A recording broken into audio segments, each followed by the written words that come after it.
Welcome Matagal back. kasi akong naghintay eh. Yeah, Ay, pasensya pasensya na kayo. na. Pasensya na po, sir. But we're glad you're with us nga Opo. ngayong gabi. Ha, Sen. Pero sir, sisimulan na po namin doon po sa nabanggit kanina ni Senator Risa Ontiveros na meron na rin po kayong naging paliwanag before tungkol doon sa protective custody ng Senate. Kasi kanina, inilabas po ni Secretary John Vic Remulla yung CCTV na lumalabas si Senator Bato at saka ito pong si Senator Robin. Pakipaliwanag nga po sa amin, hanggang saan po ba ang covered o ang limitasyon nitong protective custody ng Senado? Unang-una, sino ba ang protektahan? Pag sinabi mong protective custody, you are protecting somebody sa pamamagitan ng isang custody. You are protecting somebody from something.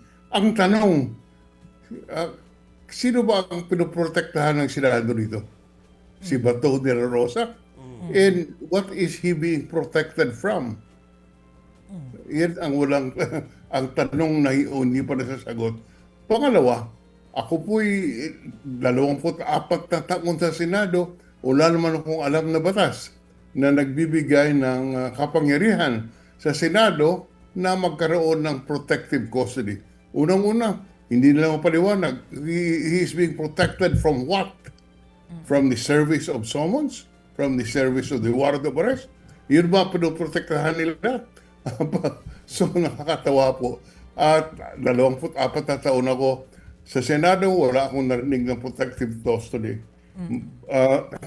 Ngayon, yung protective custody, usually ina-apply yan sa mga sa mga instances kung saan mayroong testigo na bigyan ng proteksyon ng isang committee na nag-iimbestiga sa Senado.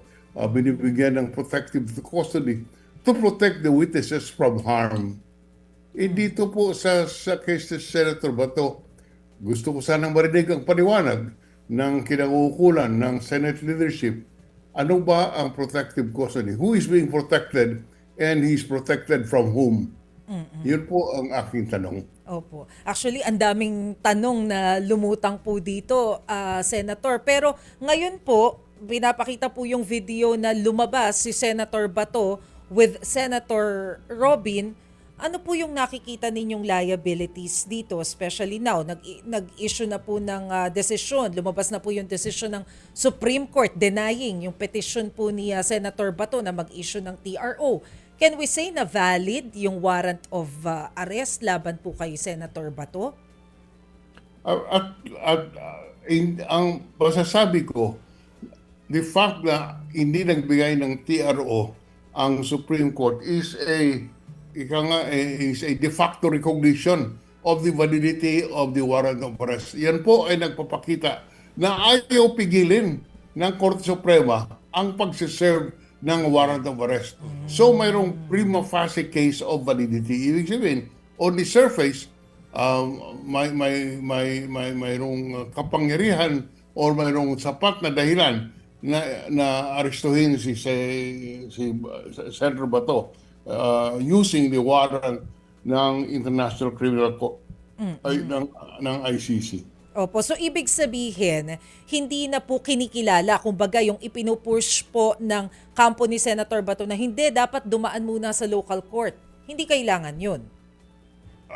At least yun ang epekto noong refusal, nung ayaw mag-issue ng TRO ang Supreme Court. Dahil directly doon sa petition ni Bato, sinabi niya na dapat may local court na magbibigay ng warrant at humihingi ng TRO dahil sa theory na gano'n.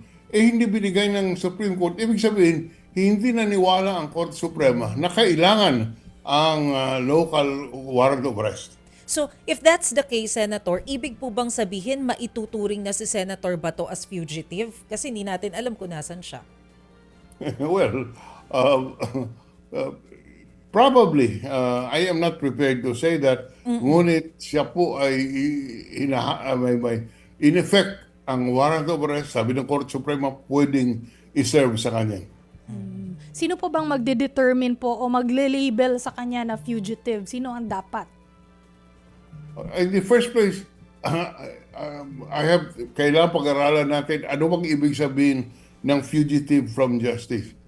Sa akin po, the fact na ang warrant in effect hindi pinigil ng Korte Suprema ang enforcement ng warrant against Bato is a recognition of the validity of the warrant of arrest.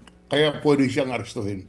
Maiba lang po ako ng konti, Sen, no? Kasi actually, a few days ago, no? Ang kagustuhan kasi ni Senator Rodante Marcoleta ay pwedeng mag-participate, pwedeng bumoto ang mga hindi physically present dun sa Senado. Gusto niyang pag-aralan ito at mumukhang ito yung sinusulong po niya. Sa tingin po ninyo, kasi before naman si Senator Laila Din Lima nakakapag-participate. Pero the voting, I'm not sure about that. Mukhang hindi yan pwede. Kailangan talaga physically present. Tama po ba?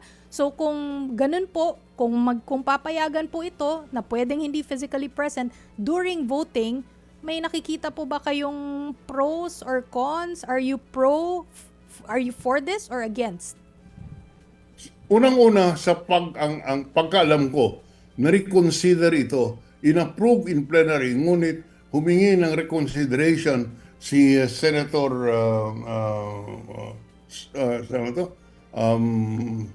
isang senador, no? Okay. Na humingi ng I think it was one of the senators, I cannot remember who. Pero humingi ng reconsideration at ang approval ay na-reconsider at binigay at ang motion to amend ay ni-refer sa Committee on Rules. Mahirap kasi pag pinalitan mong rule na yan, maraming question, maraming itatanong. Ay yung bang determination ng quorum, kahit wala siya, pwede siyang present? Ibig sabihin, pwede isang senador lang sa loob ng session hall kung 13 ay nasa labas. At tatanggapin mo na pwedeng mag-present o bumoto through electronic media, so pwede ba yun? Pangalawa, what about kung ang senador ay sa labas ng bansa? So maraming tanong, maraming mga sitwasyon na dapat maliwanagan kung anong epekto nito. Kaya sa pagkaalam ko, itong rule na ito ay na-reconsider ang adoption at ito ay pag-uusapan sa Rules Committee. Pero kung kayo po ang tatanungin on surface value sa pagkakaalam po ninyo, sa lahat ng experience po ninyo, okay po ba ito na kung sakaling hindi physically present yung senador, pwede pa rin bumoto? Sa akin, hindi po. Marami pong problema na ating nakikita pag tinuloy itong rule na ito. Like what po? Po?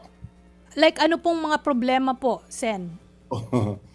Kung sa quorum, ibig bang sabihin kahit isa lang ang tao sa session hall, pwede pong magsabi na present through electronics?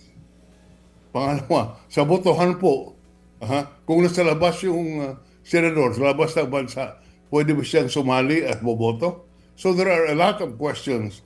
Kaya po, itong rule na ito ay matagal na. Nung bago mag-martial law, ganito ng patakaran sa Senado. Kaya hindi ko alam kung bakit nila gustong palitan.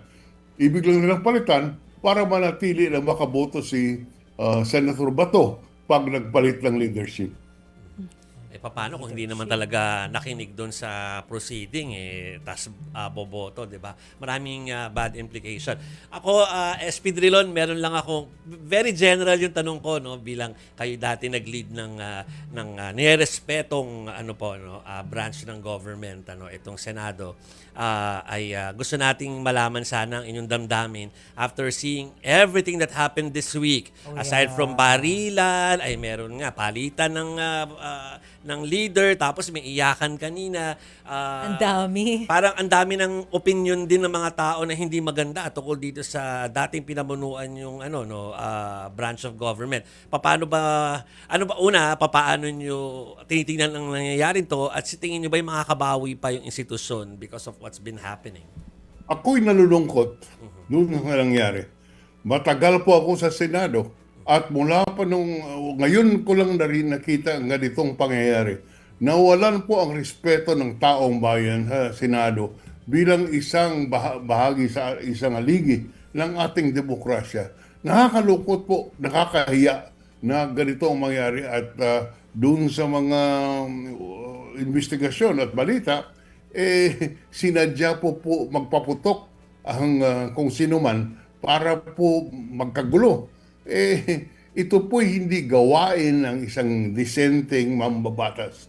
Kaya I condemn in the strongest possible terms. Ito pong nangyari sa Senado, nakakahiya po at gayon po malaking pagkawala ng tiwala ng taong bayan sa Senado, and the leadership has a lot of work to do. Marami po silang gawin para maibalik po ang tiwala ng taong bayan sa Senado. Okay. Senate President Franklin Drilon,